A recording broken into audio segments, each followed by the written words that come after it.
For the latest top tips, reviews and advice, please subscribe below. Hello and welcome to Attwoolls Camping and Leisure with me, Mike.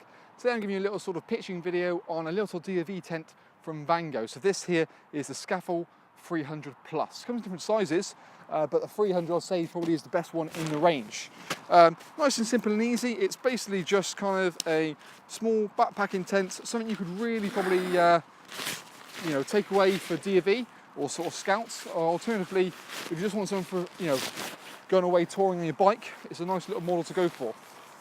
So I'm just going to basically give you a little bit of an idea about how it goes up and how simple and easy it is, really. So what I'm going to do is basically, first of all, is just open up the fabric, see what's what. That's the back, so let's...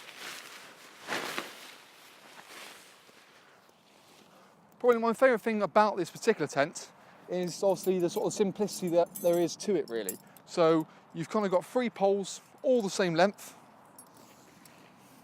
So again, you don't got to get them in any sort of wrong order or put them in incorrectly. And yet again, it's a really nice sort of strong tent. So there's aluminium poles which help make it lightweight, but also make it quite robust again when you're sort of going in, backpacking into the middle of sort of nowhere, really. So what I'm going to do really is just peg out the main sort of 4 corners, that way so on a windy day it's kind of not going to blow away anywhere. And once I've done that, I'm just going to get the poles, and like I said, because they're all kind of the same length, it doesn't really matter what order they go in. And just what I'm going to do simply now is just kind of feed them through the sleeve. That way, when I can actually physically put them in kind of the eyelets at the bottom, it'll stand up on its own accord. I always find it's easier to sort of feed it in when it's flat down rather than when it's actually up. So what I'm going to do is like to feed each pole individually first, and then once it's physically all of them are through,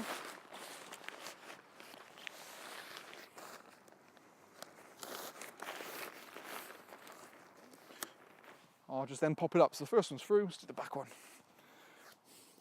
But smart little tent, like I said, it's basically more kind of aimed to be a price point. So it's a nice sort of DFV tent, perfect for scouts, but not necessarily someone's going to break the bank.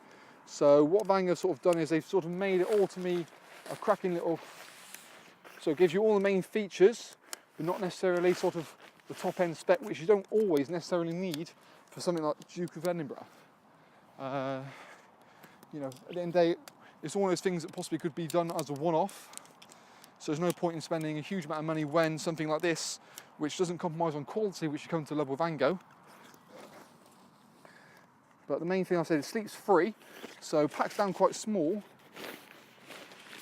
But you've got the 3 at the back and then sort of a canopy area at the front. So unlike a lot of models which you come to find with sort of backpacking tents, there's no really where to store your gear.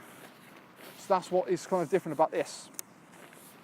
So, now the 3 poles have been sort of inserted in the sleeves, I'm just going to insert the middle pole here into the ring and pin system at the bottom. Now what we'll do then is then go to the other side, push it up from that side. But because I've obviously pegged the main 4 corners, it means that the tent is not going to go anywhere regardless of what the weather throws at it. If need be, you can sometimes add a bit more additional support with a few guy rope points if it is really blowing a hoolie. Let's insert the back one.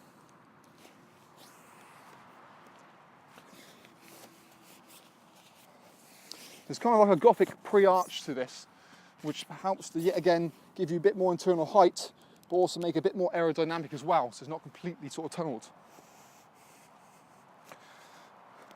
Once I've sort of inserted all the poles, I will just go around and just tweak the main 4 corners again, just to adjust it, because the 4 corners are really just there to hold it down in position. And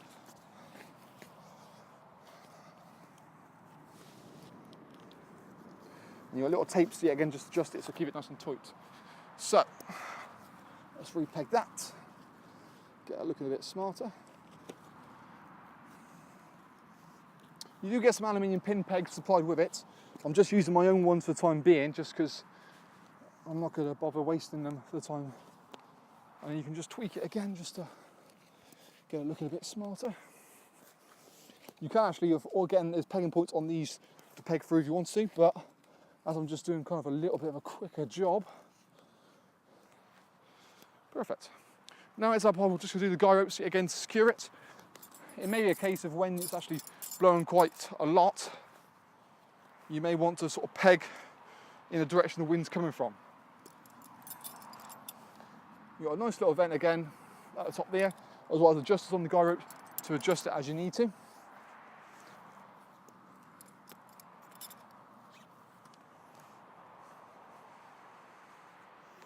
But guys, nice and simply.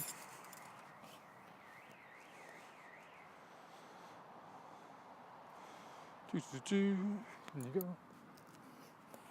But the joy is obviously like having the aluminium poles, it keeps it nice and lightweight, but still very, very strong as well, so you don't have to worry about if the weather does come in and catches you off guard.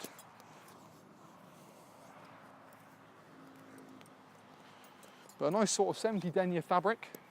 Again, it's sort of waterproof to 3,000mm high studded head, and the ground sheet is actually 6,000mm, so it's very, very waterproof. But yeah, nice and neat. Like I say, you've got a little compression sack for a bag as well, but quite a little smart. Like I said, you've got at the front here, you've got a door either side, which allows you to enter or change the direction depending on where the wind's blowing. Little retainer as well keeps the door back, so you can sort of enter and exit without having the sort of material flapping. Like I said, if need be, you can always check out our little review video on this tent, just to give you a bit more of an insight into it. But that's how quickly you can put up a Scafell 300 Plus.